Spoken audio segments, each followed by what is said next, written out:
क्या आप ओबीसी या एससी एसटी वर्ग से आते हैं तो इधर उधर मत दौड़ जाइए, हमारी बातों को सुनने में ध्यान लगाइए। जो भारतीय जनता पार्टी राहुल गांधी पर आरोप लगा रही है कि उन्होंने अपने बयानों के जरिए ओबीसी समाज का अपमान किया है, और जो बीजेपी खुद को ओबीसी का सबसे बड़ा हितैषी बताने की कोशिश कर रही है, उसी भारतीय जनता पार्टी की केंद्र सरकार ने राज्यसभा में कुछ आंकड़े प्रस्तुत किए हैं जिन्हें देखकर ओबीसी वर्ग के लोग कपार पीटने पर मजबूर हो जाएंगे। हालांकि एससी और एसटी वाले भी लगभग उसी हाल में हैं, लेकिन ओबीसी की हालत कुछ ज्यादा ही खराब नजर आती है पिछले 5 सालों में। पूरा मामला आपको विस्तार से बताएंगे, देखने के बाद नौजवानों के बीच शेयर जरूर करिएगा क्योंकि मामला उन्हीं से जुड़ा हुआ है। साल 2019 में राहुल गांधी ने लोकसभा चुनाव के दौरान कहा था कि चौकीदार चोर है। इसके बाद बीजेपी ने पूरे कैंपेन को ही पलट के रख दिया और प्रधानमंत्री मोदी के साथ साथ देश भर में यह कैंपेन चलने लगा कि मैं भी चौकीदार, मैं भी चौकीदार। जिन्हें चौकीदार और चौकीदारी से कोई लेना देना नहीं था, वो भी डीपी लगाए घूम रहे थे कि मैं भी चौकीदार। अब सवाल यह है कि जिस तरह से उस वक्त राहुल गांधी का चौकीदार चोर है कहना उल्टा पड़ गया था, क्या वैसा ही खेल इस बार प्रधानमंत्री मोदी के साथ हो सकता है और पूरा मामला राहुल गांधी के पक्ष में जाने वाला है? इस पर भी विस्तार से बात करेंगे। बात इन साहब की भी करेंगे। हमारे देश के कानून मंत्री हैं, लेकिन अब पूरे देश में इनकी भयंकर मिट्टी पलीद होने लगी है। कानून मंत्री और उपराष्ट्रपति को अयोग्य घोषित करने का मामला पहले ही सुप्रीम कोर्ट पहुंचा है, लेकिन अब एक और बड़ी खबर आ रही है। पूरा मामला आपको विस्तार से बताएंगे। इसके साथ ही बात करेंगे कि क्या सुप्रीम कोर्ट और खासकर सुप्रीम कोर्ट के चीफ जस्टिस डीवाई चंद्रचूड़ जी का डर सत्ता में बैठे लोगों के अंदर बहुत भीतर तक घुस चुका है। किसी भी मामले में जैसे ही सुप्रीम कोर्ट का नाम आ रहा है, केंद्र की मोदी सरकार कदम पीछे लेते हुए नजर आ रही है। ऐसा ही एक बड़ा दिलचस्प मामला सामने आया है। एक छोटी सी कहानी सुनाऊंगा, इसके बाद यह मामला आपको बेहद आसान भाषा में समझ में आ जाएगा। लेकिन कहानी सुनाने से पहले आप सभी से अनुरोध है कि यदि आप हमें पहली बार देख रहे हैं तो फेसबुक पर हमारे पेज को फॉलो और लाइक कर लीजिए। ये नए वाले पेज पर जल्द से जल्द जुड़ जाइए। यूट्यूब पर देख रहे हैं तो लोकहित इंडिया को सब्सक्राइब करके घंटवा जरूर बजाइएगा, तभी तो वीडियो धकाधक मिलेगी। गोदी मीडिया और उसके लपट झंडिसों के जहरीले प्रकोप से देश को बचाने और आम आदमी की आवाज को बुलंद करने में यदि आप हमारा सहयोग कर सकते हैं तो इस क्यूआर कोड या फिर इस मोबाइल नंबर का प्रयोग करके हमारी आर्थिक सहायता करने का प्रयास करें। हम किसी धरना सेठ या राजनीतिक दल की चाटुकारिता नहीं करते, हम जनता के भरोसे चलते हैं, इसीलिए बात भी जनता की करते हैं। सबसे पहले आपको एक छोटी सी कहानी सुनाते हुए सुप्रीम कोर्ट का जलवा दिखाने का प्रयास करते हैं। कहानी ध्यान से सुनिएगा।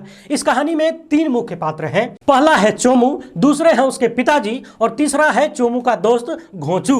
नाम सुन के हंसने की जरूरत नहीं है। जो घोंचू है वो बड़ा बदमाश है, चोमू की कलम चुरा कर बैठा हुआ है। चोमू बार बार अपनी कलम मांग रहा है, लेकिन घोंचुआ है कि सुन ही नहीं रहा है। चोमू चला गया अपने पिताजी के पास और जैसे ही चोमू के पापा सामने आए, घोंचुआ कलम वलम फेंक फांक के फरार हो गया। कहानी बढ़िया लगी हो तो लाइक कर दीजिएगा।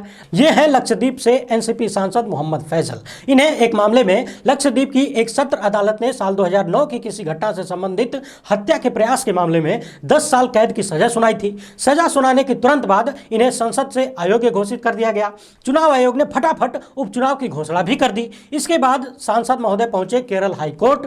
केरल हाईकोर्ट ने 25 जनवरी को इन पर लगी दोष सिद्धि को निलंबित कर दिया, यानी कि इन्हें सजा से मुक्ति मिल गई। अब जरा ध्यान दीजिएगा, यदि इनकी दोष सिद्धि समाप्त हो चुकी है तो दोबारा इन्हें लोकसभा में शामिल कर लेना चाहिए, यानी कि इनकी सदस्यता बहाल हो जानी चाहिए। लेकिन केरल हाईकोर्ट से मामला निपटने के बाद भी संसद में इनकी सदस्यता बहाल नहीं की गई। परंतु जैसे ही मोहम्मद फैजल सुप्रीम कोर्ट का रुख करते हैं और कहते हैं कि देखिए सुप्रीम कोर्ट साहब, केरल हाईकोर्ट द्वारा मेरी दोष सिद्धि रद्द करने के बावजूद लोकसभा में मेरी सदस्यता नहीं दी जा रही है, तो सुप्रीम कोर्ट में इस मामले की सुनवाई होने से पहले ही लोकसभा सचिवालय ने मोहम्मद फैजल की सदस्यता बहाल कर दी है। इससे पहले लक्षद्वीप प्रशासन सुप्रीम कोर्ट भी पहुंचा था। सुप्रीम कोर्ट ने कह दिया कि केरल हाईकोर्ट ने जो आदेश दिया है उस पर हम रोक नहीं लगाएंगे, यानी कि जैसे ही इस बात का एहसास हुआ कि इससे पहले कि सुप्रीम कोर्ट का फटका भी झेलना पड़ जाए, कलमिया वापस कर दिया जाए। वैसे तो कहा जाता है कि डर के आगे जीत है, लेकिन सुप्रीम कोर्ट के डर के आगे सरकार को, सत्ता को जीत नहीं बल्कि हार नजर आने लगी है।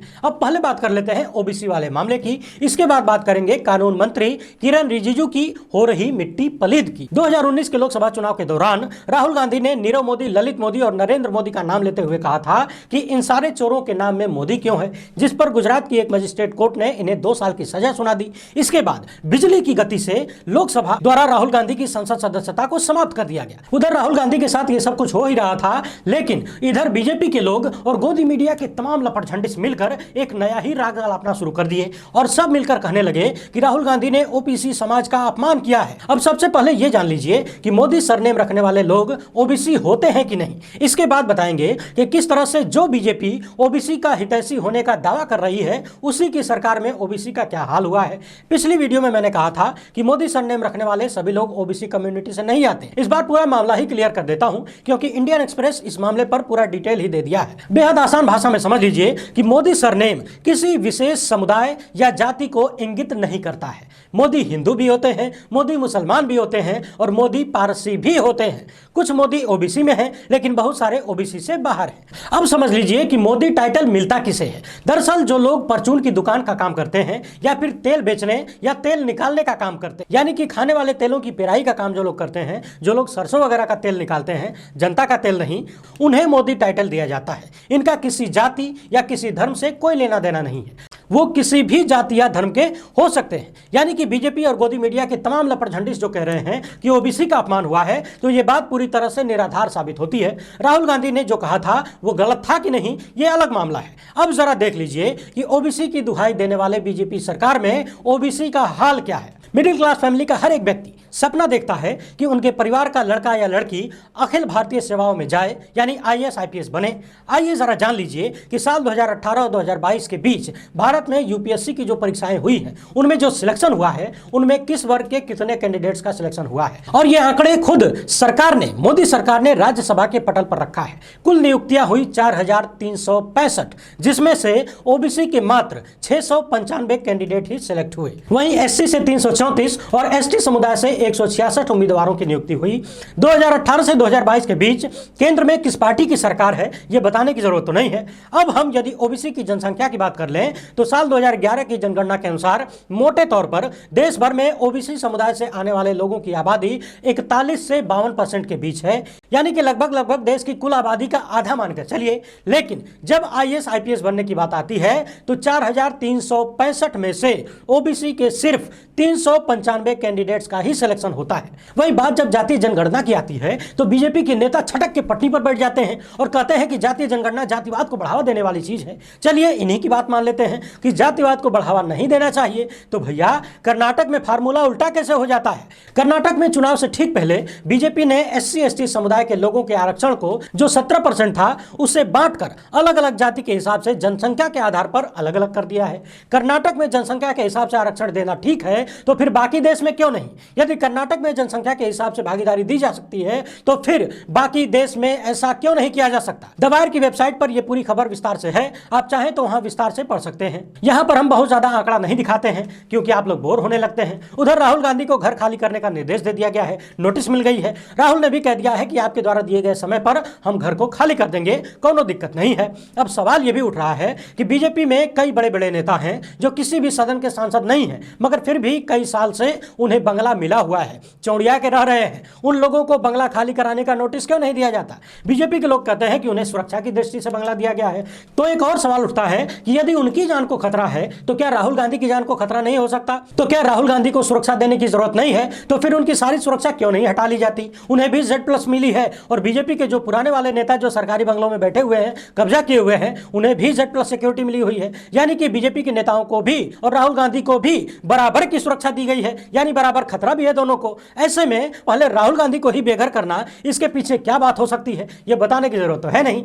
लेकिन इन सब के बावजूद सवाल यह उठता है कि क्या राहुल गांधी को बेघर करना चौकीदार चोर है की तरह उल्टा पड़ सकता है। क्योंकि जगह जगह से खबरें आ रही हैं कि लोग राहुल गांधी को अपना अपना घर देना चाहते हैं। सोशल मीडिया पर बहुत सारे लोग कह रहे हैं कि राहुल गांधी हमारा घर ले लो, आओ हमारे घर में रहो। ये सारी घटनाएं कहीं ना कहीं इस बात को दर्शाती हैं कि राहुल गांधी के प्रति लोगों के मन में सहानुभूति पैदा होने लगी है। राहुल को संसद से बाहर करने के बाद देश में तो चर्चा हो ही रही है, दुनिया भर में भारत के लोकतंत्र को लेकर गंभीर चिंताएं प्रदर्शित की जा रही हैं। जिस लोकसभा और राज्यसभा में आपराधिक छवि के सांसदों की ढेर लगी हो, जिन पर हत्या, अपहरण, फिरौती, बलात्कार जैसे गंभीर मामले दर्ज हों, भ्रष्टाचार के तमाम मामले दर्ज हों और बीजेपी के ऐसे सांसद जो सरेआम हिंसा की बात करते हों, चाकू में धार तेज करने की बात करते हों, वो लोग संसद में हैं, लेकिन भ्रष्टाचार के मामले पर बात करने की वजह से राहुल गांधी को संसद से बाहर कर दिया जाए, तो ये कहीं ना कहीं लोकतंत्र पर सवालिया निशान खड़े करता है। शायद यही वजह है कि पूरी दुनिया में भारतीय लोकतंत्र को लेकर गंभीर चिंताएं व्यक्त की जा रही हैं।